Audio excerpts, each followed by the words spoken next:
तो यहाँ पर जो हमसे क्वेश्चन पूछा गया है वो ये पूछा गया है कि एक सेट V जो इस तरह से डिफाइन है R3 से हमें इसकी वैल्यूज लेनी है, यानी कि एंट्रीज हैं, और इसमें जो कॉफिशिएंट हैं x के साथ अल्फा, y के साथ बीटा, z आपका ऐसी है equal to gamma. Alpha beta भी ये रियल है, यानी कि ये जो V है ये हमें 2 डायमेंशनल सब स्पेस बनाना है ऑफ R क्यूब का ओवर R, यानी कि अल्फा बीटा R है, यानी कि फील्ड की एंट्री है, R हमारे यहाँ पर फील्ड है और R क्यूब हमारा एक वेक्टर स्पेस है। अब हमें इसका एक 2 डायमेंशनल सब स्पेस जनरेट करना है जो इस प्रॉपर्टी को होल्ड करे। ठीक है, इन प्रॉपर्टी को होल्ड करने वाला एक हमें सब स्पेस चाहिए जो इसका सब स्पेस हो जाए, यानी कि वो जो एलिमेंट्स होंगे सब स्पेस के वो भी जो हमारा वेक्टर स्पेस है उसी से आएंगे, क्योंकि सब स्पेस के जो एलिमेंट्स होते हैं वो वेक्टर स्पेस के होने चाहिए,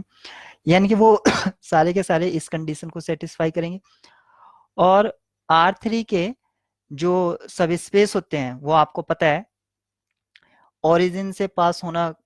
कंपलसरी है, ये नेसेसरी कंडीशन है कि कोई भी सब स्पेस हो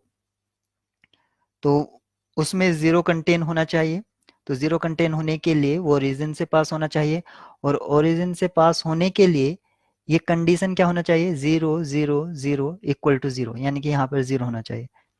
तभी ये ओरिजिन से पास हो सकता है। ओरिजिन से पास होने के लिए कंडीशन क्या होनी चाहिए, इक्वल टू 0। तो यहाँ पर गामा जो हमारा गिवन है वो 0 होना चाहिए। अब अगर आप इन ऑप्शंस को देखते हैं तो गामा इसमें भी 0 है, इसमें भी 0 है, इसमें भी, इसमें नहीं है। अब हमारे अल्फा बीटा कुछ भी हो उससे फर्क नहीं पड़ता है, क्योंकि अल्फा बीटा हमारे कांस्टेंट हैं, रियल कांस्टेंट हैं,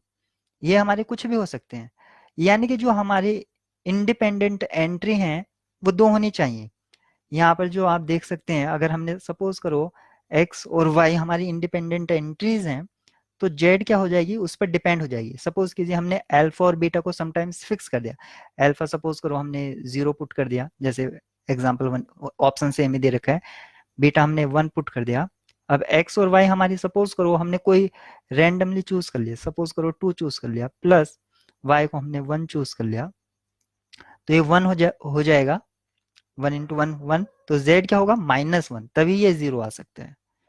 ठीक है, तो z डिपेंड कर गया ये जो हमारी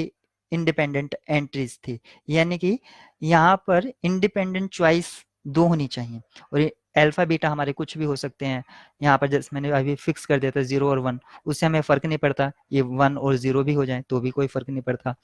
0 1 कुछ भी हो,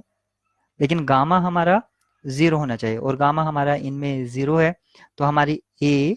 C और D ये हमारी करेक्ट चॉइस होंगी।